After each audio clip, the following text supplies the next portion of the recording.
Alhamdulillahi Rabbil Alamin.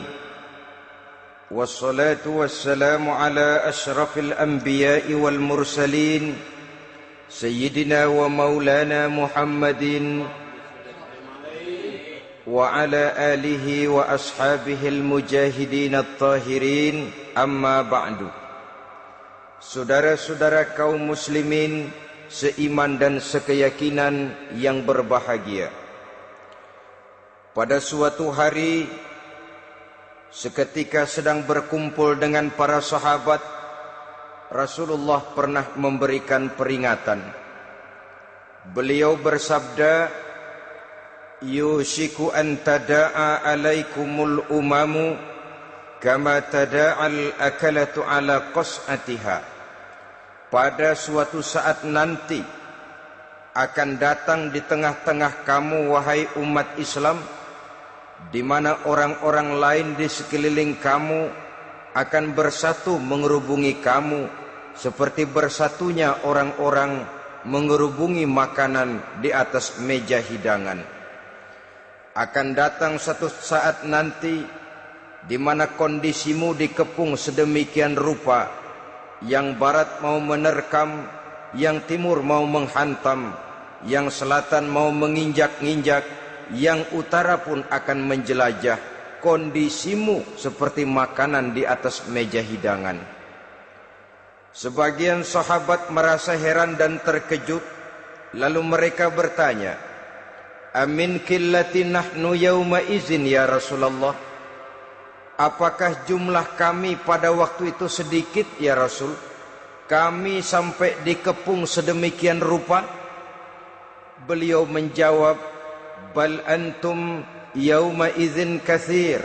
Sama sekali tidak. Kamu tidak sedikit pada saat itu. Bahkan jumlahmu sangat banyak. Kamu adalah mayoritas. Walakinnakum ghusa'un ka ghusa'is sail. Tetapi keadaanmu saat itu persis seperti buih di lautan. Banyak tetapi centang perenang. Banyak tetapi tidak punya daya dan kekuatan. Banyak tapi dipermainkan gelombang lautan, dihempaskan ke tepian pantai tanpa punya makna dan arti. Kondisimu pada saat itu kuantitas yang tanpa kualitas, sehingga orang lain enak saja mengepung kamu. Akidahmu didangkalkan, dibanjiri dengan peradaban dan kebudayaan yang menjauhkan dari agama. Dari segi maksiat dan munkarat seluruhnya mengepung sampai kita melepaskan nilai-nilai Islam kita ini. Dan celakanya, sambung beliau, "Wal yanzi'anna fi qulubi aduwikumul mahabata minkum." Akan dicabut kehebatanmu di mata musuh-musuhmu, sehingga pada saat seperti itu orang lain memandangmu umat Islam enteng saja, remeh saja, tidak ada apa-apanya. Sudahlah, pokoknya umat Islam sikat saja. Umat Islam enteng, umat Islam kecil, umat Islam tidak ada apa-apanya. Alangkah ironinya, alangkah menyedihkannya, memilukan dan sekaligus memalukan. Umat yang mayoritas ini dipermainkan oleh yang minoritas. Umat yang jumlahnya terbesar, terbanyak, bahkan konon menurut catatan sampai 90%, tapi dipermainkan oleh mereka kelompok-kelompok kecil ini. Wal yakzifanna fi qulubikumul wahn. Pada saat itu di hatimu dicampakkanlah penyakit wahan. Sahabat kemudian bertanya, "Wa mal wahnu ya Rasulullah?" Apakah penyakit wahan itu ya Rasul? Beliau menjawab, "Hubbud dunya wa karahiyatul maut." Penyakit wahan itu tidak lain hubbud dunya wa karahiyatul maut. Terlalu cinta kepada dunia dan terlalu takut kepada mati. Materialistis dan takut resiko. Dua penyakit inilah yang menyebabkan walaupun umat ini mayoritas, tapi dipermainkan oleh yang minoritas. Walaupun dia golongan terbesar, tapi nasibnya seperti makanan di atas meja makan. Dari segala macam penjuru mau menghantam dia. Saudara-saudara kaum muslimin yang berbahagia, ini merupakan analisa sosial bahwa pada suatu saat nanti akan terjadi di tengah-tengah umat di mana kita dihantam dan diserbu dari segala macam penjuru. Akidah didangkalkan, peradaban dan kebudayaan dirusak, makanan dan minuman diracuni, pakaian ditelanjangi dan lain sebagainya, sampai kita melepaskan nilai Islam yang kita cintai ini. Kondisi sosial ini satu saat akan datang kepada kita. Demikian analisa dan peringatan dari Rasulullah sallallahu alaihi wasallam. Marilah sekarang kita melihat, adalah benar bahwa di zaman sekarang kita insya Allah tidak akan mengalami perang Badar sehebat yang pernah dialami oleh Rasul dan para sahabatnya. Tetapi sesungguhnya perang yang kita hadapi di zaman sekarang ini tidak kalah hebatnya dengan perang Badar, tidak kurang dahsyatnya dengan perang Uhud, tidak kurang ngerinya dari perang Khandaq. Hanya saja yang kita hadapi sekarang ini bukan ujung pedang, bukan ujung tombak, bukan ujung panah. Yang kita hadapi sekarang ini adalah perang akidah, perang ideologi, perang mempertahankan keyakinan. Yang kalau kita kalah sekarang, kita memang masih beragama. Tetapi anak kita, cucu kita, generasi yang akan hidup 5, 10, 20, 30 tahun yang akan datang, wallahu a'lam bissawab. Islam, saudara-saudaraku, tidak mungkin hilang dari dunia. Tetapi tidak mustahil Islam gulung tikar dari desa kita. Tidak mustahil Islam gulung tikar dari kampung dan kota kita, jikalau kita tidak menjaganya, jikalau kita tidak memeliharanya, bahkan jikalau kita tidak mewariskannya kepada anak-anak kita, generasi yang akan datang. Marilah kita mengingat sejenak bagaimana Islam di Spanyol yang pernah jaya, pernah mewarnai daratan Eropa, dan yang sekarang hanya sekedar tinggal ceritanya saja. Ini pernah diperingatkan oleh Rasul dalam satu hadis, sayati ala ummati zamanun la yabqal Islam illa ismun wala minal Quran illa rasmun. Akan datang satu masa di tengah umatku di mana pada masa itu Islam ada tapi hanya tinggal sekedar namanya saja, dan Quran pun ada tapi cuma sekedar tinggal tulisannya saja. Apabila kita tidak mewariskan ini kepada generasi yang akan datang, maka serbuan-serbuan dari berbagai macam penjuru dari hari ke hari semakin kita rasakan kehebatannya. Tidak mustahil sejarah Spanyol akan terjadi di desa kita, akan terjadi di kampung kita, akan terjadi di kota kita. Orang Spanyol, kalau mereka cerita kepada anaknya, mereka akan cerita, nak, di sini dulu ada masjid. Kapan Pak? Dulu bener dah. Banyak orang Islam kalau hari Jumat pada sembahyang, kapan itu Pak? Dulu sekali. Sekarang cuma sekedar tinggal ceritanya saja. Bukankah sesuatu yang sangat tidak mustahil apabila kita tidak menjaga dan mewariskan Islam ini kepada generasi yang akan datang, maka serbuan-serbuan akan membawakan hasil yang diinginkan oleh para penyerbu itu tadi. Kita sudah menjadi umat yang mayoritas, tetapi umat yang mayoritas ini menurut Rasul dikepung sedemikian rupa, akidahnya didangkalkan, peradaban dan kebudayaannya ditekan sedemikian rupa, kehidupan sosialnya dibuat individualis. Kemudian dari segi pergaulan, pakaian, makanan, minuman dan sebagainya diracuni, sampai dia tidak lagi berpegang teguh kepada agamanya. Dan dikala itu hilang kehebatan umat ini di mata musuh-musuhnya. Orang lain memandang kita ringan saja, enteng saja, satu umat yang sudah kehilangan wibawa. Padahal konon kabarnya kita mayoritas, tapi enak saja dikutak-kutik orang lain. Dan dikala itu di hati kita merajalela penyakit wahan. Penyakit wahan itu apa? Pertama, hubbud dunia, terlalu cinta kepada dunia. Terlalu cinta kepada dunia yang menyebabkan kita lupa akan tanggung jawab dan kewajiban, lupa meneruskan dan mewariskan Islam kepada generasi yang akan datang. Kita berlomba hanya untuk mengejar dunia dan seluruh isinya, baik dia bernama material, baik dia bernama seksual, baik dia bernama pangkat, jabatan dan kedudukan. Berlomba-lomba kita di dalamnya sampai tercampaklah penyakit hubbud dunia di dalam hati ini. Berurat dan berakar dunia itu, sulit dan berat kita berpisah daripadanya. Akibatnya kemauan untuk berbuat demi dan atas nama agama sangat sulit terwujud di dalam kehidupan ini. Yang kedua, karahiyatul maut, terlalu takut kepada mati.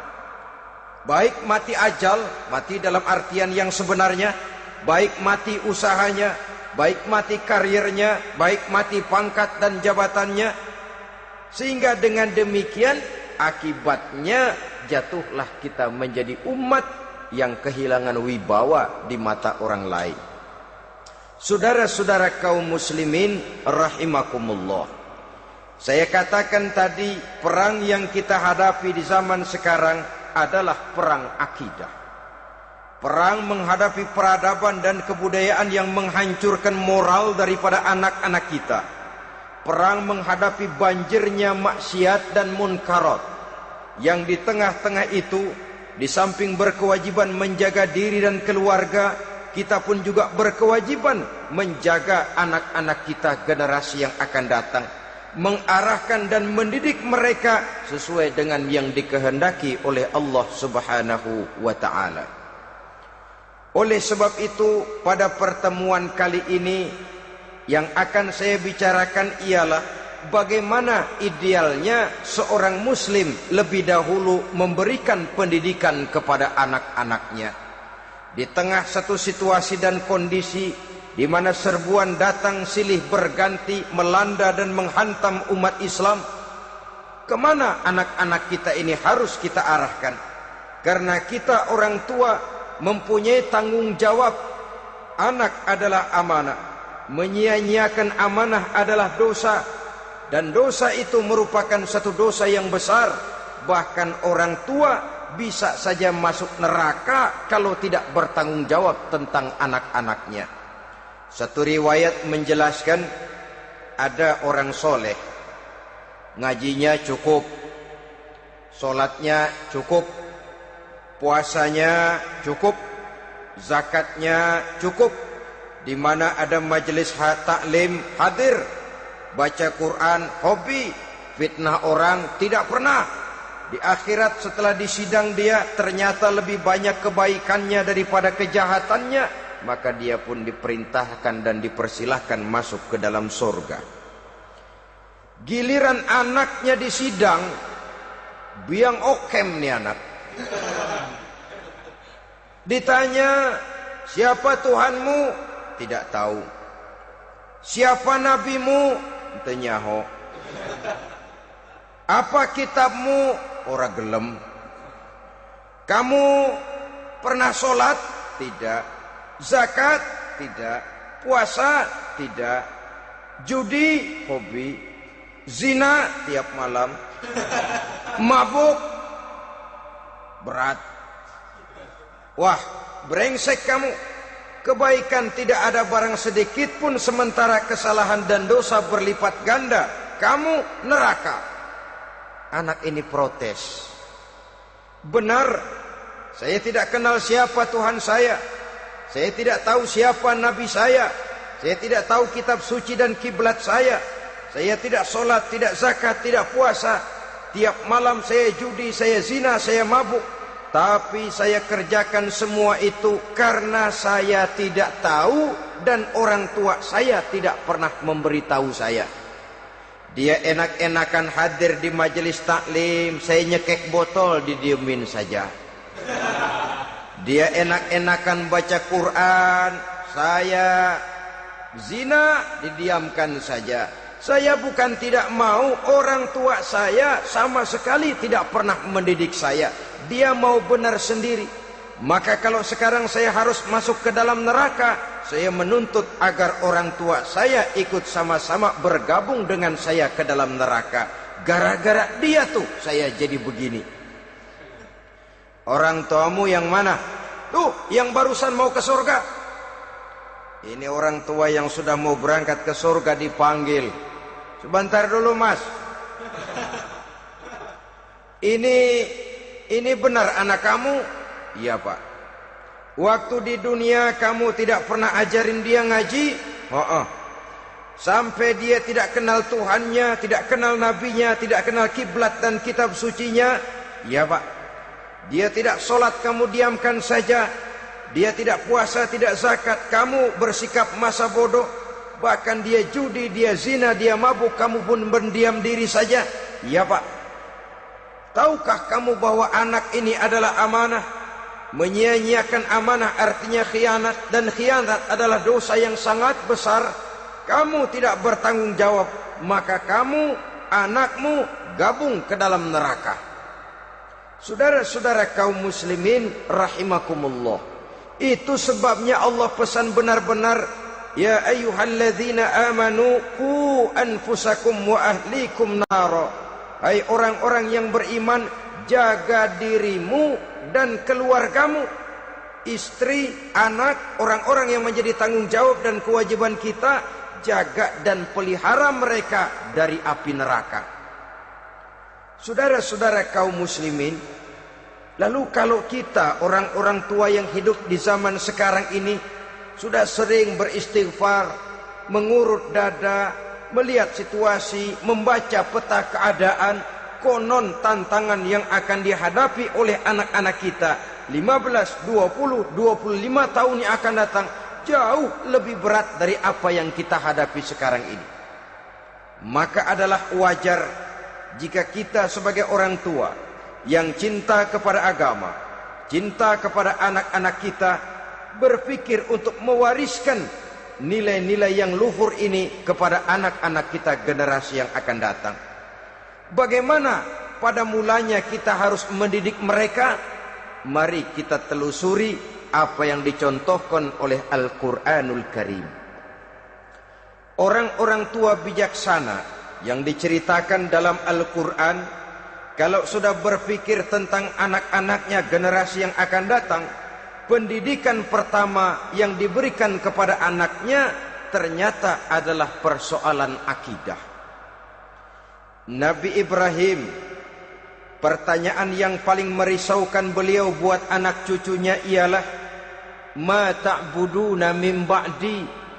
Saudara bisa lihat surah Al-Baqarah ayat 133. Anak-anakku, kalau pada satu saat nanti aku, ayahmu ini sudah tidak ada lagi, meninggalkan kamu semua, meninggalkan kehidupan dunia ini, ma ta'buduna min ba'di, apa yang akan kamu sembah nak kalau ayah sudah tidak ada lagi? Jikalau ayahmu sekarang masih rajin ke masjid, melakukan rukuk dan sujud, i'tikaf dan membaca Quran, kalau satu saat ayahmu meninggalkan dunia ini, masihkah engkau mau ke dalam masjid? Masihkah engkau rukuk dan sujud? Masihkah engkau i'tikaf? Ma ta'buduna min ba'di, apa yang akan kamu sembah kalau aku ayahmu tidak ada lagi nak? Ditanamkan bukan hanya keyakinan bertauhid, sekaligus juga menyembah kepada Allah yang kita yakinkan dengan tauhid itu tadi. Bukankah berbeda dengan kita kebanyakan orang tua sekarang? Kita tidak pernah berpikir ma ta'buduna min ba'di, kalau bapak tidak ada kamu nyembah apa nak? Kita orang tua sekarang pagi-pagi malah berpikir ma ta'kuluna min ba'di, Kalau bapak nggak ada, kamu nanti makan apa, nak? Bukan nyembah apa yang kita pertanyakan, bukan nyembah apa yang kita khawatirkan, makan apa, nak? Maka yang dicari lalu sekolah-sekolah yang bonafit, yang tidak peduli apakah itu merusak imannya, mematikan akidahnya, menghancurkan keyakinannya. Yang penting ada jaminan hari depan bisa dapat lapangan kerja. Akibatnya berduyun-duyun orang-orang tua muslim menyekolahkan anaknya di sekolah-sekolah yang bukan Islam, yang nyata-nyata membahayakan akidahnya, dididik dengan kultur dan budaya yang bertentangan dengan nilai-nilai agamanya. Bukankah ini berarti merelakan anak untuk dikafirkan? Bukankah ini artinya menyerahkan anak untuk ditulis menurut selera para pendidik yang tidak sesuai dengan nilai akidah yang dimilikinya? Mengapa kita tidak berpikir seperti Nabi Ibrahim yang sebelum memberikan pendidikan kecerdasan, sebelum pendidikan matematika, IPS, PSPB dan disiplin ilmu lainnya, yang pertama ditanamkan, ma ta'buduna min ba'di, kalau ayahmu tidak ada, kamu menyembah apa, nak? Menyembah Allah apa nanti malah menyembah harta? Menyembah Allah apa nanti malah mendewa-dewakan pangkat dan jabatan? Menyembah Allah apa malah nanti menyembah alam? Itu yang dikhawatirkan Nabi Ibrahim kepada generasi yang akan datang.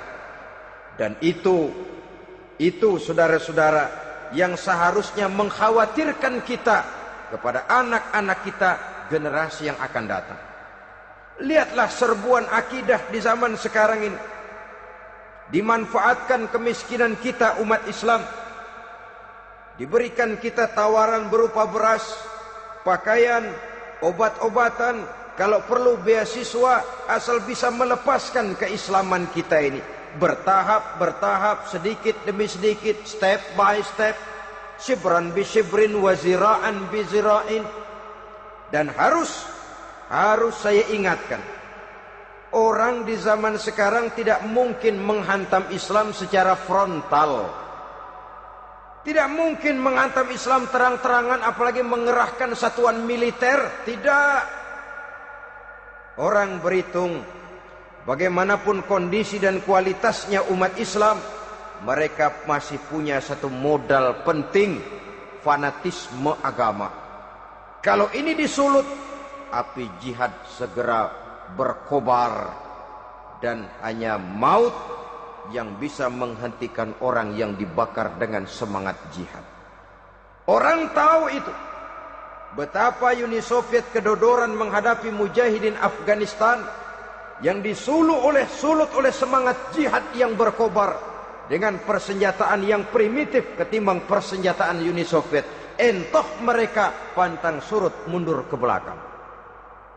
Jadi jangan mimpi bahwa orang mau menghantam Islam ini dengan melarang pengajian, meruntuhkan masjid, menyegel pondok pesantren. Tidak. Melarang orang sholat. Tidak. Kalau perlu masjid diperbanyak, musola diperbesar. Tapi bikin itu masjid seperti museum. Besar, megah, mercusuar, tapi bikin seperti museum. Tempat orang kagum, tempat orang memuji, tapi sunyi dari nilai-nilai ibadah. Saudara-saudara kaum muslimin, untuk sampai kepada penghantaman akidah, jalan yang paling mudah dirintis sekarang ini secara bertahap dan sistematis, memisahkan umat Islam dari Islamnya. Biarkan mereka bernama muslim. Biarkan di atas kartu penduduknya tertulis agama Islam. Tapi tanamkan budaya-budaya yang menyebabkan cara bergaul mereka, cara berumah tangga mereka, cara bertetangga mereka, sampai kepada cara mereka berpakaian, cara mereka bergaul, cara mereka makan dan minum, cara mereka mendidik dan menyekolahkan anak, sama sekali tidak lagi mencerminkan nilai-nilai yang Islami. Itu sudah satu usaha yang paling praktis, memisahkan umat Islam dengan Islamnya. Kalau sadarlah kita ke arah ini usaha orang di zaman sekarang, maka yang harus pertama kita tanamkan kepada anak-anak kita, didik mereka dengan jiwa tauhid yang mengkristal di dalam batinnya, meresap sampai ke tulang sumsumnya, yang tidak akan sampai pun nyawa berpisah dari badannya, akidah itu tidak akan berpisah dari hatinya. Bahkan dia sanggup dengan tegar berkata, lebih baik saya melarat karena mempertahankan iman daripada hidup mewah dengan menjual akidah. Satu khittah, satu garis kehidupan yang perlu kita wariskan kepada anak-anak kita, generasi yang akan datang. Dahulu ada satu tradisi, saudara-saudara. Kalau anak gadis kita dilamar orang, orang lalu bertanya, anakmu mau ngelamar gadis saya, apa sudah khatam Quran berapa kali? Apa sudah bisa baca kitab macam-macam dan lain sebagainya? Sehingga lahirlah satu kebanggaan. Apapun motifnya, tapi pertanyaan semacam ini zaman sekarang sudah langka. Paling-paling yang ditanya kalau anaknya dilamar orang, anakmu kerja di mana? Gajinya sebulan berapa? Kendaraannya bebek apa soang apa-apa? Itu yang kita pertanyakan, berkisar di seputar materi, kerja, job, status sosial dan lain sebagainya. Perkara bisa baca Quran atau tidak, nomor 18. Perkara sembahyangnya rajin apa tidak, nomor 36. Saudara hadirin, akibatnya terjadi pergeseran nilai. Maka mendidik anak menurut tuntunan Quran adalah seperti yang diberikan contoh oleh Luqmanul Hakim, yang diceritakan dalam surah Luqman mulai ayat 11 dan selanjutnya. Apa pendidikan pertama yang harus kita berikan kepada anak? Pertama, ya bunayya la tusyrik billah. Wahai anakku, jangan sekali-kali engkau menyekutukan Allah. Nak, jaga tauhid, pelihara iman, mantapkan akidah. Ini dasar yang pertama. Belum lagi anak mengenal berbagai macam disiplin ilmu, yang pertama ditanamkan tauhid. Ini yang mendasari kehidupan. Ini yang akan menjadi mewarnai dan menjadi warna dari kepribadian seseorang. Sentuhan jiwa tauhid di dalam diri si anak. Belum lagi sempat dia kenal yang lain.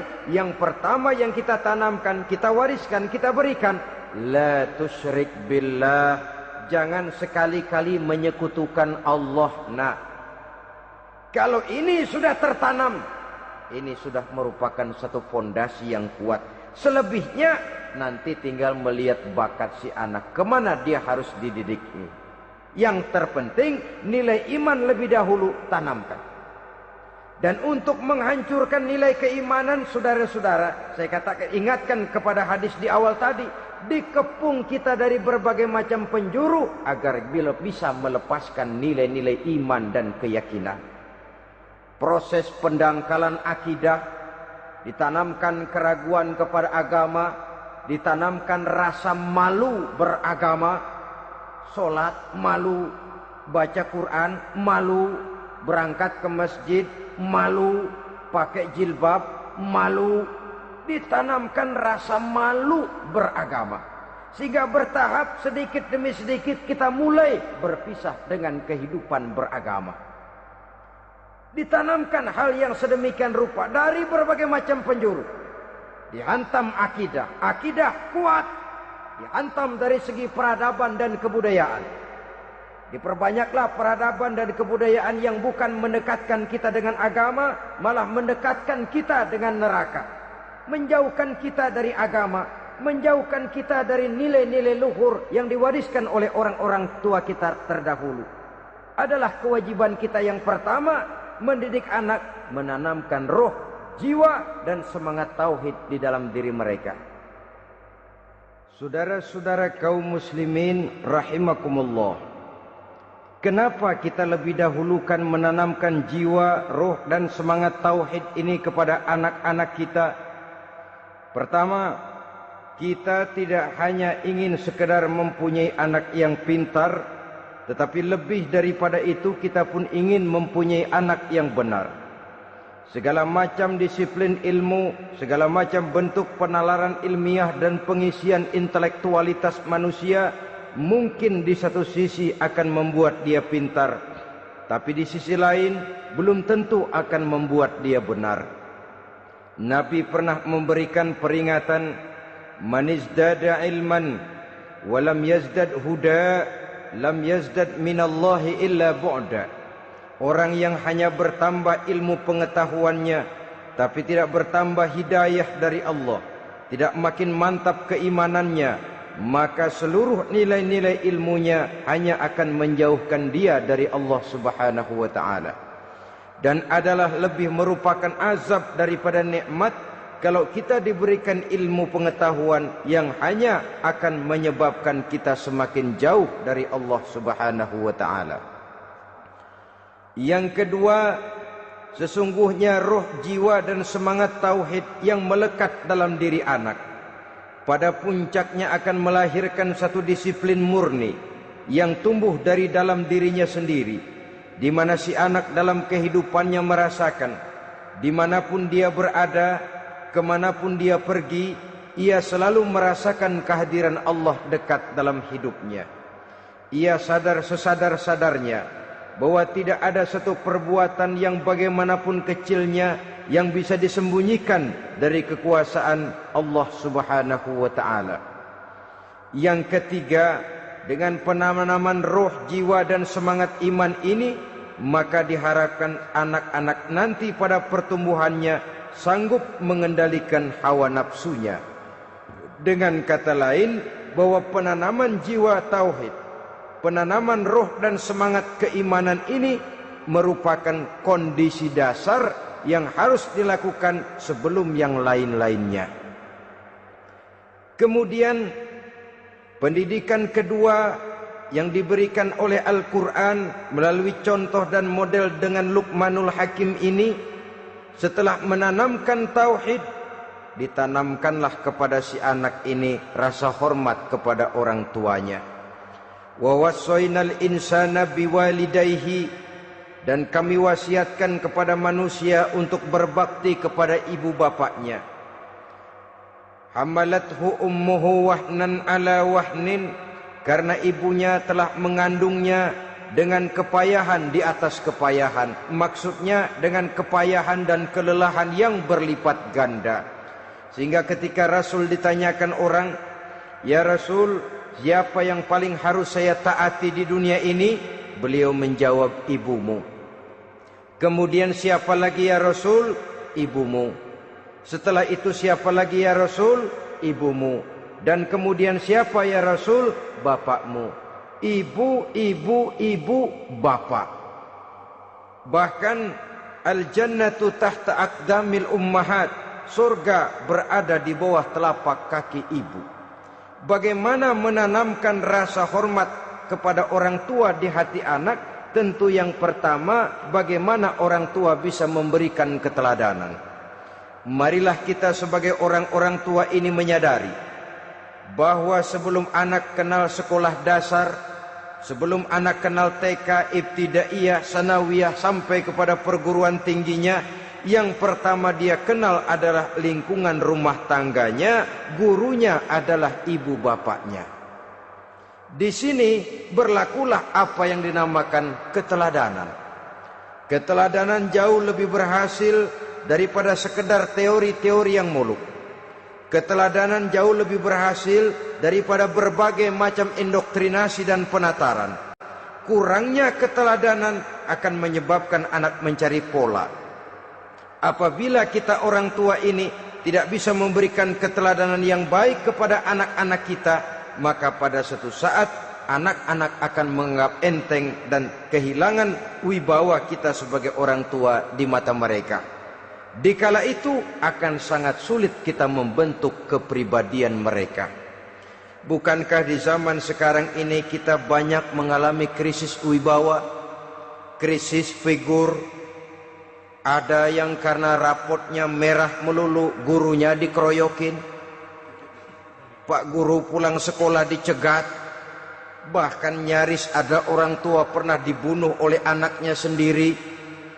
Dan lain sebagainya, kasus-kasus yang sebenarnya tidak perlu terjadi. Karena memang bukan saja bertentangan dengan nilai budaya kita sebagai bangsa, tapi juga bertentangan dengan ajaran agama kita sendiri. Krisis wibawa, krisis figur, yang juga akibatnya harus kita sadari banyak faktor yang membentuk kepribadian anak. Pergaulannya, yang dibacanya, yang ditontonnya, yang disaksikannya di dalam kehidupan. Benar kita menyekolahkan mereka, tapi berapa jam mereka di sekolah? 6 jam, 7 jam paling lama. Sedangkan mereka hidup satu hari satu malam 24 jam. Kalau cuma 7 jam di sekolah, ini berarti lebih banyak dia di luar sekolah. Dan di luar sekolah itu artinya ya rumah tangganya, ya temannya, ya lingkungan di mana dia tinggal, yang seluruhnya sangat besar pengaruhnya dalam ikut membentuk kepribadian anak-anak kita. Saya katakan tadi, di samping kita menghadapi perang akidah, kita pun berhadapan di dalam perang menghadapi peradaban dan kebudayaan yang bukan saja menjauhkan kita dari agama, tetapi sanggup menghancurkan moral daripada anak-anak kita. Secara pribadi, saudara-saudara, saya iri, saya kagum misalnya dengan kemajuan yang diperoleh oleh negara tetangga kita, Jepang misalnya. Padahal tahun 45 ia pun hancur lebur oleh meledaknya atom di Hiroshima dan Nagasaki.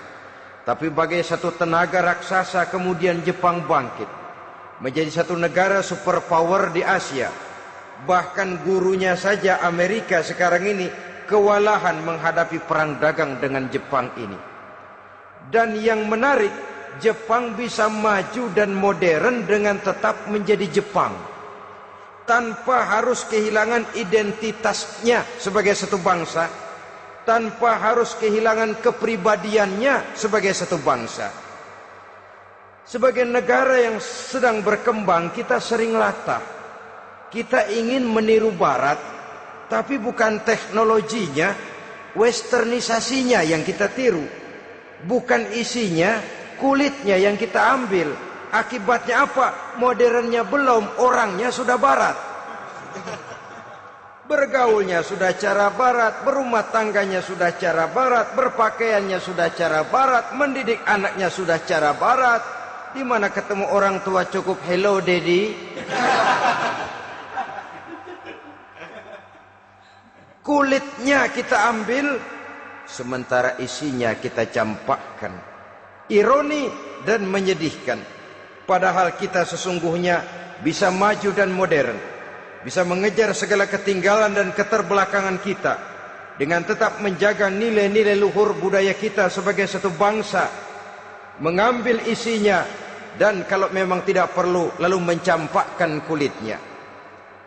Pengaruh peradaban dan kebudayaan yang menghancurkan moral daripada anak-anak kita oleh pesatnya arus teknologi, oleh pesatnya arus komunikasi, di mana hal-hal yang terjadi di belahan dunia lain dapat kita saksikan hari ini juga melalui layar televisi, yang terjadi di Amerika, di Eropa, di Afrika, di ujung dunia yang paling ujung sekalipun.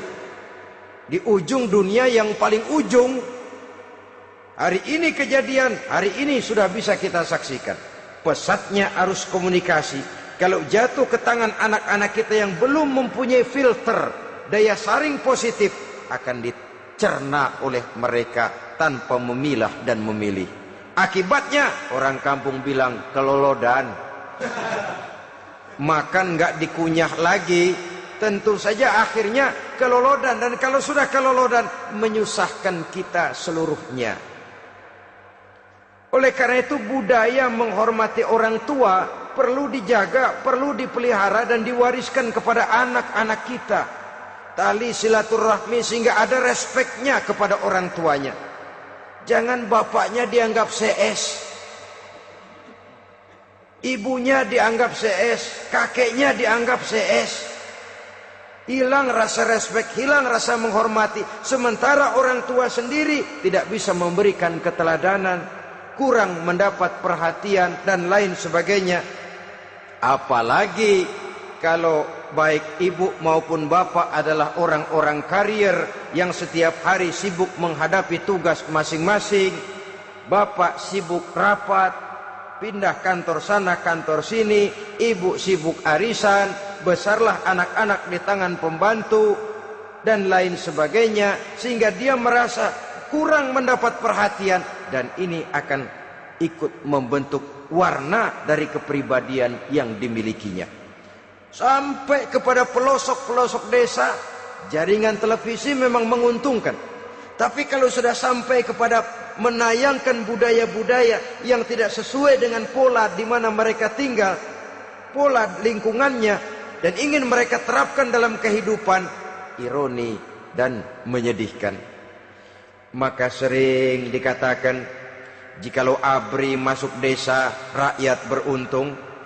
Jikalau listrik masuk desa, rumah jadi terang. Jikalau koran masuk desa, rakyat jadi cerdas. Jikalau hakim masuk desa, rakyat lalu sadar hukum. Tapi jikalau maksiat dan munkarat masuk desa, minuman keras masuk desa, judi masuk desa, pelacuran masuk desa, rakyat tentu kiamat. Dan kita harus punya budaya untuk memilah dan memilih, mempunyai filter untuk jadi daya saring positif. Oleh karena itu, saudara-saudara, tahap kedua setelah menanamkan jiwa tauhid kepada anak, tanamkan rasa hormat kepada orang tuanya. Orang tua itu ibu bapaknya, orang tua itu guru-gurunya yang mengajarkan dia, atau yang dianggap tua yang lebih senior dari dia. Karena tidak ada satu peradaban yang berdiri sendiri. Bagaimanapun maju dan modernnya kita sekarang, tentu merupakan mata rantai yang berkaitan dari generasi terdahulu. Ini yang kedua. Setelah tauhid, berbakti kepada ibu dan bapak. Tidak ada satu kebahagiaan yang bisa ditegakkan di dunia ini tanpa doa, tanpa restu daripada ibu dan bapak. Ini keramat hidup. Doanya dikabul Allah dan kutuknya juga dikabul oleh Allah Subhanahu wa ta'ala. Jadi mendidik anak setelah menanamkan jiwa tauhid, menanamkan rasa hormat dan taat berbakti kepada ibu bapaknya. Itu yang kedua. Kemudian yang ketiga, melalui model Luqman, Quran mendorong kita untuk mendidik anak, menanamkan etika otonom. Apa itu?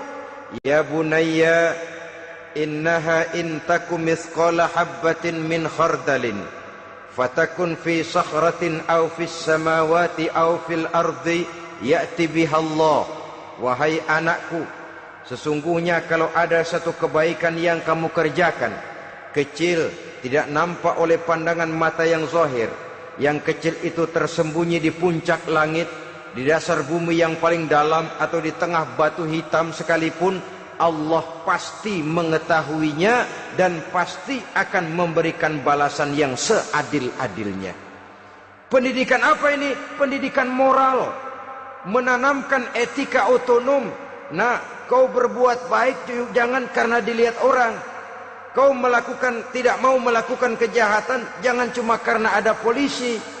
Kalau ada polisi kau tidak mau jahat, kucing juga begitu. Coba lihat kucing, taruh ikan asin di piring kaleng, tongkrongin. Aduh, kucing kalem, sopan, tenang. Sedikit kita lengah, habis ikan digarap. Tapi ditanamkan satu kesadaran, kemanapun kau pergi, apapun yang kau kerjakan, tersembunyi di tengah batu, di dasar bumi, di puncak langit, Allah pasti tahu.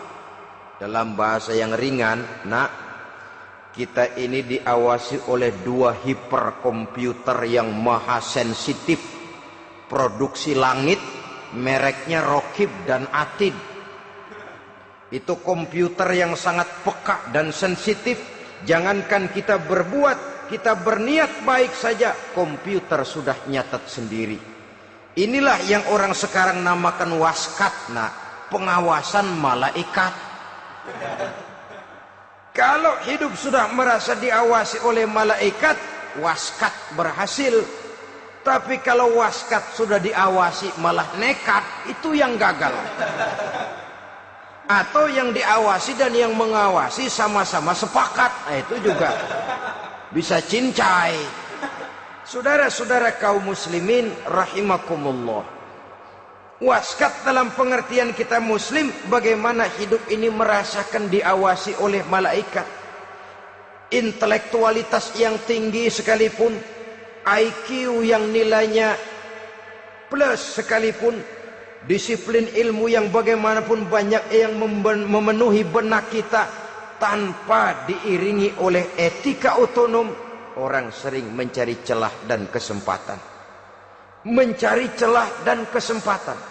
Tapi kalau sudah merasa, kemanapun saya pergi, dimanapun saya berada, kebaikan bagaimanapun sekecilnya saya lakukan, toh Allah pasti akan memberikan balasan.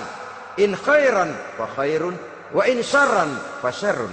Jikalau baik, baik balasan yang kita terima. Jikalau jahat, jahat kejahatan yang kita terima. Kalau sudah ke arah ini kita berpikir, maka sesungguhnya kalau kita berbuat baik kepada orang lain, hakikatnya kita sudah berbuat baik kepada diri kita sendiri. Lalu tidak ada merasa rugi berbuat baik kepada orang. Karena manakala dia melakukan kebaikan kepada orang lain, artinya dia sudah berbuat baik untuk dirinya sendiri. Jadi setelah tauhid, kemudian berbakti kepada ibu bapak, yang ketiga baru pendidikan tentang akhlak, tentang moral. Pola ini yang sering terlupakan oleh kita, bahwa bagi kita itu pendidikan tidak lain upaya mencerdaskan otak anak. Jangan sampai sebab ini kelihatannya pembangunan makin maju, persaingan hidup makin tajam, tensi ekonomi semakin tinggi, sementara jumlah tenaga kerja dengan lapangan kerja yang tersedia jauh dari mencukupi. Jikalau tidak membekali anak dengan pendidikan yang menunjang lapangan pekerjaan, orang tua khawatir, takut sekali anaknya jadi gelandangan. Dikhawatirkannya kehidupan dunia ini, sementara dia lupa kalau anaknya bisa jadi gelandangan di akhirat. Padahal selama-lamanya gelandangan di dunia paling seumur manusia itu 60 tahun, 70 tahun lah umur orang sekarang. 70 itu sudah luar biasa itu. Tapi kalau harus menggelandang di akhirat, menjadi gelandangan di akhirat, alangkah menyedihkannya. Apakah akan kita korbankan satu kehidupan yang langgeng, abadi, cuma karena tertipu oleh fata morgana dan kamuflase? Kita korbankan yang sedikit, kita korbankan yang besar karena kita memilih yang sedikit. Dalam bahasa Al-Quran memang pernah diceritakan hidup ini hakikatnya perlombaan, saudara-saudara. Perlombaan. Dan di dalam perlombaan itu ada yang menang, ada yang kalah. Al-Quran lalu memberikan peringatan, Alhaakumut takatsur, kamu telah lalai karena berlomba-lomba memperbanyak harta, mempertinggi pangkat dan kedudukan, hatta zurtumul maqabir, sampai kamu akan masuk ke liang kubur baru sadar. Apalagi kalau nafas sudah sampai di tenggorokan. Persis Fir'aun sudah tenggelam di lautan merah, mau mampus, baru dalam sekaratnya amantu bi Rabbi Musa wa Harun. Kalau begini caranya, saya juga percaya kepada Tuhan Musa dan Harun, percaya kepada Allah. Sudah mau mati, baru amantu bi Rabbi Musa, kami percaya kepada Tuhan Nabi Musa, kata Fir'aun. Malaikat maut kesal benar, dilelepin terus di laut, mampus tuh sekalian. Hidup ini memang kita berlomba. berlomba dengan waktu, berlomba dengan umur, berlomba dengan tenaga, berlomba dengan tetangga. Yang jangankan kita sampai mundur, berhenti saja sejenak, kita akan ditinggalkan oleh yang lain. Tiada kata mundur, bahkan tiada kata berhenti. Sekali kita melangkah, melangkahlah terus. Tapi berlombalah seperti yang dikehendaki Quran. Fastabiqul khairat. Berlomba-lombalah di dalam kebajikan. Jangan berlomba-lomba di dalam kemaksiatan, kemunkaran, kejahatan. Berlombalah dalam urusan kebaikan. Saudara-saudara kaum muslimin rahimakumullah. Tauhid, berbakti kepada ibu bapa, kemudian pendidikan tentang moral. Apabila pendidikan tentang moral sudah tertanam, barulah lihat bakat si anak. Kemana bakatnya?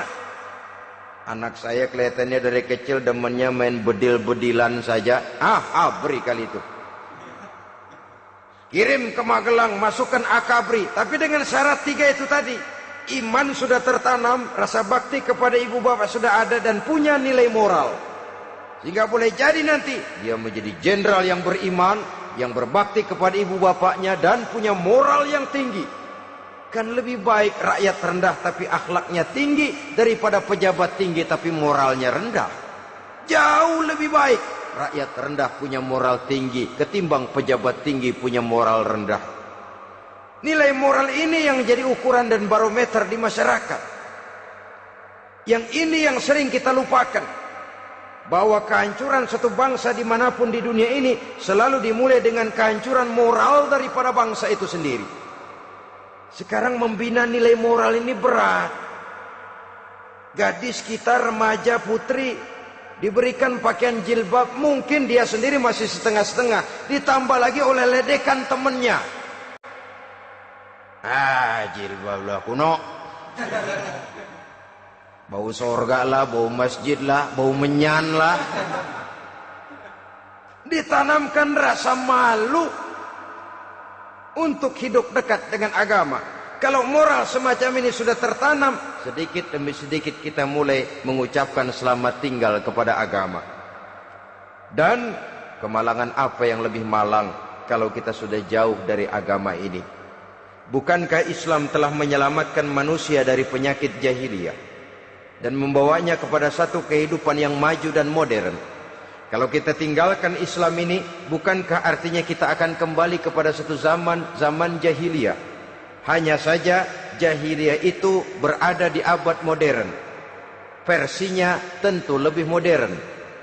Kalau zaman jahiliyah dulu mabuknya pakai arak, zaman sekarang sudah macam-macam orang bisa mabuk. Kalau zaman jahiliyah dulu anak perempuan dikubur hidup-hidup, zaman sekarang kadang-kadang belum sempat lahir ke dunia, malah sudah dibunuh lebih dahulu. Versinya saja yang berbeda. Kalau di zaman jahiliyah dahulu manusia menyembah batu yang bernama Latta, Uzza, Manat, dan Hubal. Di zaman jahiliyah modern sekarang ini, orang sering menyembah kepala bagiannya, sering menyembah atasannya, sering menyembah komputer, sering menyembah teknologi modern yang lebih diyakininya daripada Allah sebagai keyakinan sentral di dalam hidupnya. Saudara-saudara kaum muslimin rahimakumullah. Jadi yang ketiga, nilai moral yang ditanamkan kepada anak-anak kita supaya dia bisa menghadapi tantangan-tantangan hidup yang semakin berat ini dengan tetap berpegang teguh kepada nilai-nilai moral yang diwarnai oleh jiwa keimanannya yang bersumber dari ajaran agamanya. 3. Kemudian yang keempat, barulah tatanan kehidupan sehari-hari. Apa kata Luqman? Ya bunayya aqimis shalah. Setelah bertauhid, berbakti kepada ibu bapa, punya nilai moral. Ya bunayya aqimis shalah, nak dirikan solat. Rumah tangga muslim. Anak berumur 7 tahun sudah berani meninggalkan solat. Kata Nabi, pukul. Bukan untuk menyakiti, untuk mendidik. Karena sayang kepada anak. Saudara-saudara, kita khawatir betul kepada anak. Kalau dia pulang dari sekolah, Buru-buru kita sebagai orang tua bertanya, sudah makan nak? Sudah istirahat nak? Tapi jarang kita sebagai orang tua melontarkan, sudah sholat nak? Bahkan kita bisa memberikan sugesti kepada anak. Nah, kalau kau naik kelas 1 sampai naik ke kelas 2, bapak beliin sepeda. Tamat SD nak, motor. Tamat SMP nak, ke Bali kita. Tamat SMA nak, Singapura. Saudara-saudara, tapi kalau untuk urusan sholat misalnya, kita tidak pernah memberikan sugesti kepada anak-anak kita. Nah, kalau kau hafal Fatihah lengkap dengan artinya, bapak beliin sepatu. Nah, kalau kau bisa sholat dengan baik, cukup syarat rukunnya, bapak beliin sepeda. Ada rangsangan, ada sugesti yang membuat anak lebih tergerak untuk hidup dalam suasana keagamaan. Ya bunayya aqimis sholah, nak dirikan sholat. Sebab ini sandaran vertikal yang paling langsung antara manusia dengan Tuhannya. Menyadari bahwa sepanjang yang bisa dilakukan oleh manusia hanyalah berusaha dan kepastian sepenuhnya ada di tangan Allah. Dengan sholat kepribadianmu diperteguh. Dengan sholat sandaran vertikalmu kepada Allah diperkuat. Dan pada waktunya nanti Al-Quran memberikan bimbingan, hendaklah minta tolong kepada Allah dengan sabar dan tetap mendirikan sholat. Ya bunayya aqimis sholat. Setelah itu, wa'mur bil ma'rufi wanha 'anil munkar.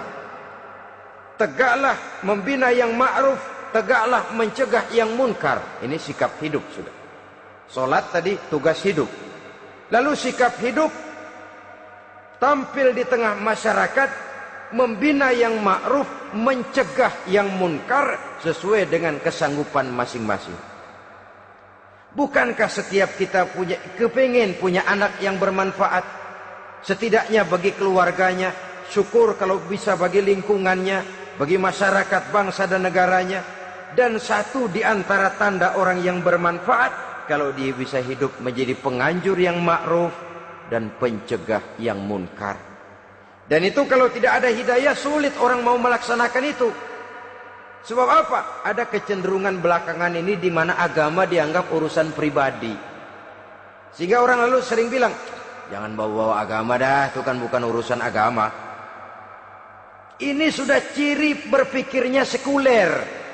Jangan bawa-bawa agama. Agama urusan pribadi, artinya orang mau sholat mau enggak jangan bilang apa-apa dah. Urusan dia sendirian. Dia mau puasa dia enggak, merdeka saja, urusan pribadi. Agama bukan persoalan pribadi. Apalagi jika sudah menyangkut amar ma'ruf dan nahi munkar. Siap menegakkan yang baik, mencegah yang munkar untuk tegaknya satu masyarakat yang diwarnai oleh kebaikan dan terhindar dari segala macam kejahatan. Dan terus ayat-ayat selanjutnya mencerminkan sikap hidup. Namun yang intinya cara mendidik anak yang baik yang dicontohkan oleh Al-Quran dengan Luqmanul Hakim sebagai model. Pertama, tanamkan tauhid. Yang kedua, tanamkan rasa hormat dan berbakti kepada ibu bapaknya. Yang ketiga, tanamkan moral, nilai akhlak yang tinggi. Setelah itu yang keempat, biasakan hidup dalam suasana keagamaan. Kontrollah sholatnya, kontrollah baca Qur'annya, kontrollah puasanya di bulan Ramadan. Ajaklah anak-anak sholat berjamaah, sehingga dengan demikian dia terbiasa oleh satu suasana yang mendekatkan dia dengan nilai agamanya. Dari sana diharapkan nilai-nilai ilmu yang didapatnya dari bangku sekolah akan menciptakan keseimbangan dengan yang ditanamkan oleh orang tuanya dalam bentuk yang dijelaskan oleh surah Luqman itu tadi. Sehingga apabila keseimbangan ini terwujud, akan menjalin keseimbangan dalam pola berpikir, dan keseimbangan dalam pola berpikir akan melahirkan keseimbangan dalam perbuatannya. Terwujudlah kita harapkan insan yang fid dunya hasanah wa fil akhirati hasanah. Inilah harapan kita semua. Mudah-mudahan Allah memberikan kekuatan kepada kita untuk mewariskan nilai-nilai yang baik kepada generasi yang akan datang, sehingga esok harus lebih baik daripada hari ini, dan lusa harus lebih baik daripada hari esok. Terima kasih atas perhatian saudara. Mohon maaf atas segala kekurangan. Usikum wa nafsi bitaqwallah. Wassalamualaikum warahmatullahi wabarakatuh.